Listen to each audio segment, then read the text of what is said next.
తెలుగులో ఒక వాక్యం చెప్తాను వినండి. రాజు నిద్రలేచి ముఖం కడుక్కుని బట్టలు వేసుకుని అల్పాహారం చేసి గుర్రమెక్కి అడవికి వెళ్ళి ఒక పులిని చూసి బాణం వేసి దానిని చంపి తిరిగి వచ్చాడు. ఆలోచించండి, దాదాపు 10 పనులను ఒకే ఒక్క వాక్యంలో ఎంత సులభంగా చెప్పగలిగామో. అవును, ఇది తెలుగు భాషకున్న ఒక రకమైన సూపర్ పవర్ లాంటిది అన్నమాట. నిజమే. ఈ వాక్య నిర్మాణం వెనుక ఉన్న అసలైన శక్తి ఏమిటి? ఈరోజు మనకు అందిన ఈ టెట్ పరీక్ష మెటీరియల్ సహాయంతో ఈ శక్తి వెనుక ఉన్న వ్యాకరణ రహస్యాన్ని ఛేదిద్దాం. మీరు చెప్పిన ఉదాహరణ అద్భుతంగా ఉంది. నిజంగా ఆ సూపర్ పవర్కి కారణం 2 రకాల క్రియలు. 2 రకాల క్రియలా? అవును. ఒకటి కథానాయకుడు లాంటిది, మరొకటి అతనికి సహాయం చేసే సైన్యం లాంటిది. మన సోర్సెస్ వీటిని సమాపక మరియు అసమాపక క్రియలు అని పిలుస్తాయి. సమాపక, అసమాపక. వినడానికి చాలా టెక్నికల్గా ఉన్నా వీటి పనితీరు అర్థం చేసుకుంటే చాలా సరదాగా ఉంటుంది. ఈరోజు మన లక్ష్యం ఈ హీరో, అతని సైన్యం కలిసి ఆ పొడవైన వాక్యాన్ని ఎలా నిర్మించాయో తెలుసుకోవడమే. సైన్యం, హీరో, బాగుంది పోలిక. అయితే మొదట ఆ సైన్యం గురించే మాట్లాడుకుందాం. సరే. ఆ పెద్ద వాక్యంలో వచ్చి, చేసి, ఎక్కి, చూసి లాంటి పదాలున్నాయి కదా, అవేనా ఆ సైన్యం? కరెక్ట్.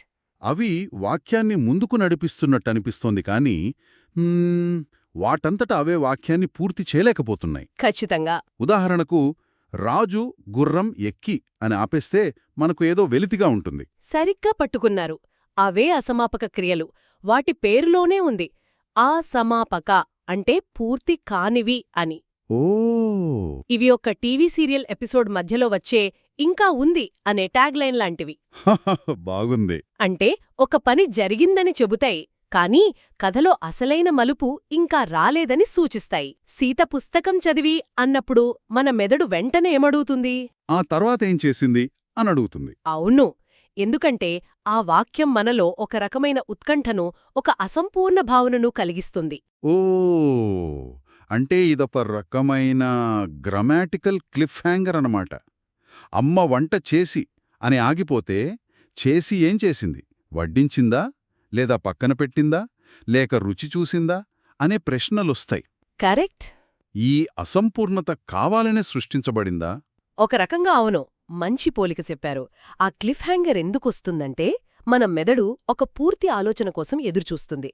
అసమాపక క్రియ ఆ ఆలోచనను మధ్యలోనే ఆపేస్తుంది. దాంతో మనలో ఒక రకమైన కాగ్నిటివ్ టెన్షన్, అంటే ఒక రకమైన మానసిక ఒత్తిడి ఏర్పడుతుంది. ఆ తర్వాత వచ్చే ప్రధాన క్రియ, అదే ఆ హీరో, ఆ టెన్షన్ను రిలీజ్ చేస్తుంది. ఆసక్తికరంగా ఉంది. నాకు గుర్తుంది, మా అమ్మమ్మ కథలు చెప్పేటప్పుడు అనగనగా ఒక రాజు, ఆ రాజు 7 కొడుకుల్ని కని పెంచి పెద్దచేసి అని ఇలా అసమాపక క్రియలతోనే కథను నడిపించేది. నిజమే. ఆ చివర అసలైన క్రియ వచ్చే వరకు మాకు ప్రాణం మీదకొచ్చేది. అది కేవలం వ్యాకరణం కాదు, అదొక కథన పరికరం, ఒక నెరేటివ్ డివైజ్ అనమాట. చాలా బావుంది. సో మన దగ్గర ఈ క్లిఫ్ హ్యాంగర్స్, ఈ అసంపూర్ణ వాక్యాలు ఉన్నాయి. మరి వీటిని పూర్తి చేసేదెవరు? ఇక్కడేనా మన కథానాయకుడి ప్రవేశం? ఖచ్చితంగా. ఆ కథానాయకుడే సమాపక క్రియ. సమాపక క్రియ పేరుకు తగ్గట్టే ఇది వాక్యాన్ని సమాప్తం చేస్తుంది, అంటే ఒక సంపూర్ణమైన ముగింపునిస్తుంది. ఇదొక వాక్యానికి ఫుల్ స్టాప్ లాంటిది. ఓకే. మన సోర్స్లో ఉన్న ఉదాహరణలు చూస్తే రవి రఘుని కొట్టాడు, సీత పుస్తకాన్ని చదివింది, అమ్మ వంట చేసింది. ఈ వాక్యాలు విన్న తర్వాత మన మెదళ్ళో ఎలాంటి ప్రశ్నలు మిగలవు. అవును, స్పష్టంగా ఉంది. ఎవరు దేనిని ఏం చేశారో తెలిసిపోతుంది. ఇక్కడ సమాచారం పూర్తయింది. నాకిక్కడ ఒక సందేహం వస్తోంది. అడగండి. ఇప్పుడు సీత పుస్తకం చదివింది, ఆమె నిద్రపోయింది అని 2 వేర్వేరు వాక్యాలుగా చెప్పొచ్చు కదా? చెప్పొచ్చు. కాని మనం తరచుగా సీత పుస్తకం చదివి నిద్రపోయింది అని ఒకే వాక్యంగా చెబుతాం. ఈ రెండింటి మధ్య భావంలో ఏమైనా తేడా ఉందా? ఒకటి ఎందుకు రెండోదానికన్నా ఎక్కువ సహజంగా అనిపిస్తుంది? చాలా మంచి ప్రశ్న అడిగారు. ఇది కేవలం వ్యాకరణం కాదు, ఇది భాష యొక్క సౌలభ్యం మరియు తర్కం. 2 వేర్వేరు వాక్యాలుగా చెప్పినప్పుడు ఆ 2 పనుల మధ్య సంబంధం అంత బలంగా ఉండదు. అవి వేర్వేరు సంఘటనల్లా వినిపిస్తాయి. అవును, విడివిడిగా. కాని సీత పుస్తకం చదివి నిద్రపోయింది అన్నప్పుడు ఆ 2 పనుల మధ్య ఒక సహజమైన కాలక్రమం లేదా కారణఫలిత సంబంధం ఏర్పడుతుంది. అంటే చదివిన వెంటనే నిద్రపోయిందని. కరెక్ట్. పుస్తకం చదవడమనే పని పూర్తయిన వెంటనే నిద్రపోవడం జరిగిందని స్పష్టమవుతుంది. ఆ చదివి అనే అసమాపక క్రియ ఉంది కదా, ఉంది. అది ఆ రెండు పనులను ఒక గొలుసుతో కలిపినట్టుగా పనిచేస్తోంది. ఇది భాషలో అనవసరమైన పదాలను తగ్గించి ఆలోచనను మరింత ప్రభావవంతంగా చెప్పే మార్గం.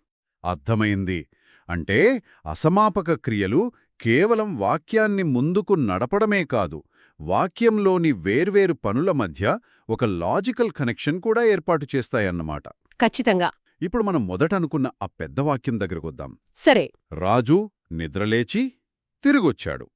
అంటే అదంతా కేవలం సైన్యం అంటే అసమాపక క్రియలు. మరియు చివర్లో ఒక హీరో. సమాపక క్రియ. ఆ రెండిటి కలయికేనా? అంతే. ఆ వాక్య నిర్మాణాన్నే మన సోర్సు సంక్లిష్ట వాక్యం అంటోంది. సంక్లిష్ట వాక్యం. పేరు వింటే కొంచెం భయంగా ఉన్నా దాని నిర్మాణం చాలా సులభం. అసమాపక క్రియ ఉన్న భాగాన్ని ఉపవాక్యమని, సమాపక క్రియ ఉన్న చిట్టచివరి భాగాన్ని ప్రధాన వాక్యమని అంటారు. ఉపవాక్యం, ప్రధాన వాక్యం. సింపుల్గా చెప్పాలంటే ఉపవాక్యాలన్నీ కథకు అవసరమైన సెటప్ అయితే ప్రధాన వాక్యం అసలైన పంచ్లైన్ లేదా క్లైమాక్స్. సెటప్, పంచ్లైన్. ఇది గుర్తుపెట్టుకోవడానికి ఇంకా సులభంగా ఉంది. అవును. మన సోర్స్లోని ఉదాహరణలను ఈ దృష్టితో చూద్దాం. విద్యార్థి పుస్తకం చదివి పరీక్షలో నెగ్గుకున్నాడు. ఇక్కడ సెటప్ ఏంటి? విద్యార్థి పుస్తకం చదివి. కరెక్ట్. పంచ్లైన్: పరీక్షలో నెగ్గుకున్నాడు. పుస్తకం చదవడమనే పని నెగ్గడానికి దారితీసింది. సరిగ్గా చెప్పారు. అలాగే అమ్మ వంట చేసి అందరికీ వడ్డించింది. సెటప్: వంట చేసి, పంచ్లైన్: వడ్డించింది. మీరు దాన్ని పూర్తిగా జీర్ణించుకున్నారు. ఈ నిర్మాణం వల్ల మనం ఒకే వాక్యంలో ఒక క్రమాన్ని, ఒక కథను చెప్పగలుగుతాం. ఈ అభ్యాస ప్రశ్న చూద్దాం. రాము పుస్తకం చదివి పరీక్షలో నెగ్గుకున్నాడు. ఇది ఏ రకమైన వాక్యం అని అడిగారు. మన చర్చ ప్రకారం ఇందులో చదివి అనే సెటప్ అంటే అసమాపక క్రియ. అవును. మరియు నెగ్గుకున్నాడు అనే పంచ్లైన్ అంటే సమాపక క్రియ. రెండూ ఉన్నాయి కాబట్టి ఇది సంక్లిష్ట వాక్యం. కరెక్ట్, సంక్లిష్ట వాక్యం. సరే. ఇప్పటివరకు మనం చూసిన ఉదాహరణల్లో అసమాపక క్రియలు చేసి, చదివి, వెళ్ళి లాంటి ఈ కారంతో ముగుస్తున్నాయి. అవును. ఎప్పుడూ ఇలాగే ఉంటాయా లేక వేరే రూపాలు కూడా ఉన్నాయా? భాషలో సాధారణంగా ఎలాంటి ఖచ్చితమైన నియమాలు అరుదు కదా. మీరు సరైన పాయింట్ లేవనెత్తారు. మన సోర్స్లో ప్రాథమిక అవగాహన కోసం వీటిపై దృష్టి పెట్టారు. కానీ భాషలో ఇంకాస్త లోతుకు వెళితే కొన్ని ఆసక్తికరమైన ప్రత్యామ్నాయాలు కనిపిస్తాయి. అలాగా? ముఖ్యంగా పాత కావ్యాలలో లేదా కొన్నిసార్లు పత్రికా భాషలో అసమాపక క్రియకు బదులుగా చేయగా, చూడగా, రాగా వంటి గా అంతమయ్యే క్రియారూపాలు వాడతారు. గాతోనా? అవును. ఇది వాక్యానికి కొంచెం భిన్నమైన అర్థాన్ని, ఒక నాటకీయతను ఇస్తుంది. ఓ, అంటే చేసికి చేయగాకి తేడా ఏంటి? రెండూ ఒక పని జరిగిందని చెబుతున్నాయి కదా. తేడా ఉంది. మంచి ప్రశ్న. చేసి లేదా వచ్చి అనేవి ఒక పని తరువాత మరో పని జరిగిందని ఒక సాధారణ క్రమాన్ని సూచిస్తాయి. ఓకే, ఒక సీక్వెన్స్ లాగా.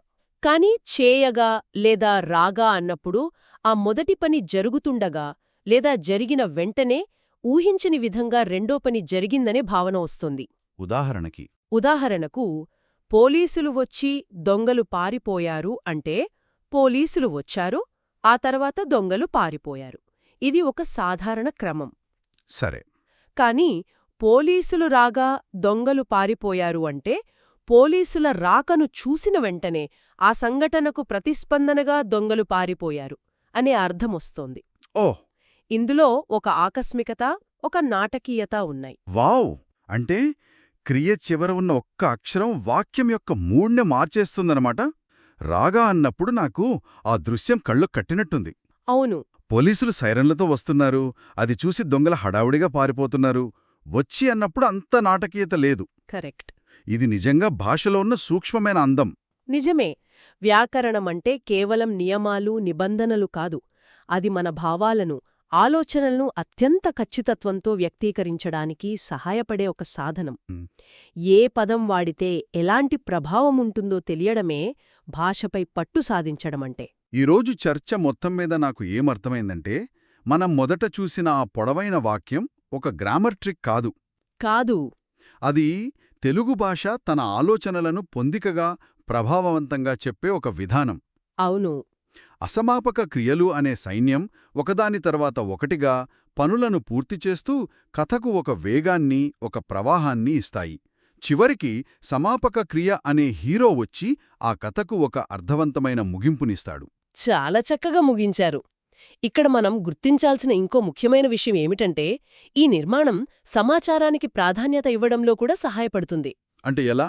ఆ పొడవైన వాక్యంలో రాజు చేసిన పనులన్నిటిలో ఏది అత్యంత ముఖ్యం? చివరిది తిరిగి వచ్చాడు అనేది. కరెక్ట్. మిగతావన్నీ ఆ చివరి పనికి దారితీసిన సోపానాలు మాత్రమే. అసమాపక క్రియలు ముఖ్యమైన మరియు అప్రధానమైన సమాచారాన్ని వేరుచేయడానికి సహాయపడతాయి. ఓ అవును కదా. ఇది కేవలం పరీక్షల కోసమే కాదు, మనం రాసేటప్పుడు, మాట్లాడేటప్పుడు మన ఆలోచనలను స్పష్టంగా అమర్చడానికి కూడా ఉపయోగపడుతుంది.